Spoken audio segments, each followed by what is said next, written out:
নমস্কার বন্ধুরা, অর্পিতাস কিচেনে তোমাদের সকলকে স্বাগত। বাজার থেকে এখন প্রায় দিনই চাল কুমড়ো ঘরে আসছে, তাই একঘেয়েমি চাল কুমড়োর তরকারি না করে আজকে বানিয়ে নিয়েছিলাম পোস্ত দিয়ে চাল কুমড়ো পোস্ত। তাই খুব সহজে কত তাড়াতাড়ি এই চাল কুমড়ো পোস্তটা বানানো যায় চলো আজকে দেখে নিই। প্রথমে চাল কুমড়োগুলোকে খুব ঝিরিঝিরি করে এরমভাবে কেটে নিতে হবে, আর সঙ্গে লাগবে ঝিরিঝিরি করে কেটে রাখা পেঁয়াজ। আর এদিকে একটা মিক্সির জারের মধ্যে আমি 3 টেবিল চামচ পোস্ত কাঁচা লঙ্কা দিয়ে বেটে রেখেছি। এবার একটা কড়াইয়ে নিয়ে নিয়েছি কিছুটা পরিমাণে সর্ষের তেল। সর্ষের তেলটা ভালোভাবে গরম হয়ে গেলে আমি এখানে 5 ফোড়ন করে নিয়েছি।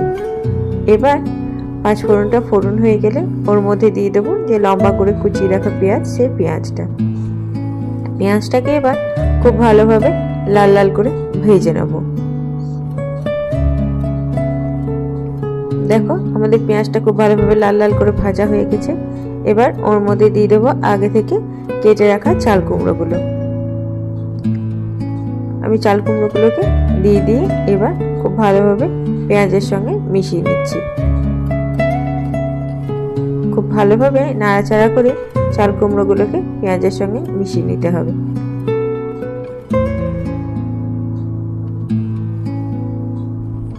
দেখো আমাদের চাল কুমড়োগুলো খুব ভালোভাবে পেঁয়াজের সঙ্গে মেশানো হয়ে গেছে। এবার একটা ঢাকনা চাপা দিয়ে আমি রেখে দেবো 2 মিনিটের জন্য। 2 মিনিট পরে ঢাকনা খুলে দেখো আমাদের চাল কুমড়োগুলো অনেকটাই নরম হয়ে গেছে।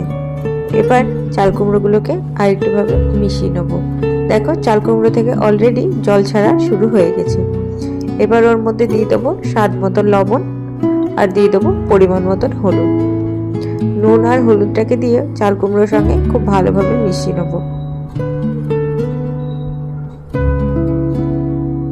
চাল কুমড়োর তরকারিতে কিন্তু জলের একদমই আমরা ব্যবহার করব না, কারণ চাল কুমড়ো থেকে নিজের জল সে নিজেই ছাড়ে এবং চাল কুমড়োর জলে চাল কুমড়োটা সিদ্ধ হয়ে যাবে।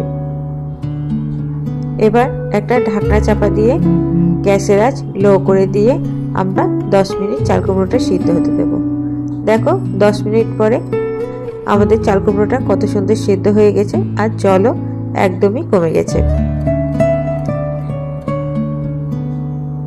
চাল কুমড়োগুলো আমাদের খুব ভালোভাবেই সিদ্ধ হয়ে গেছে। এবার এর মধ্যে দিয়ে দেব আগে থেকে বেটে রাখা কাঁচা লঙ্কা আর পোস্তর পেস্ট।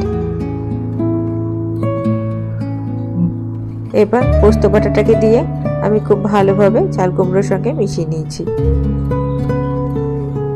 কিন্তু চাল কুমড়োর তরকারিটা একটু থকথকে হলে খুবই ভালো লাগে।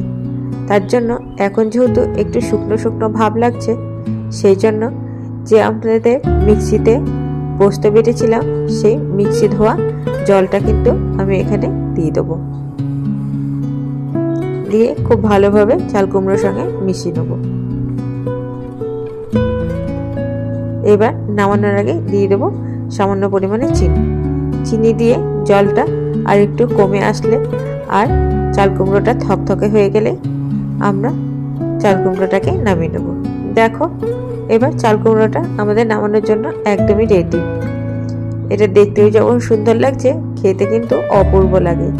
তোমরা বাড়িতে চাল কুমড়ো আনলে এরকমভাবে একবার চাল কুমড়ো পোস্ত ট্রাই করে দেখো, খেতে খুব ভালো লাগবে।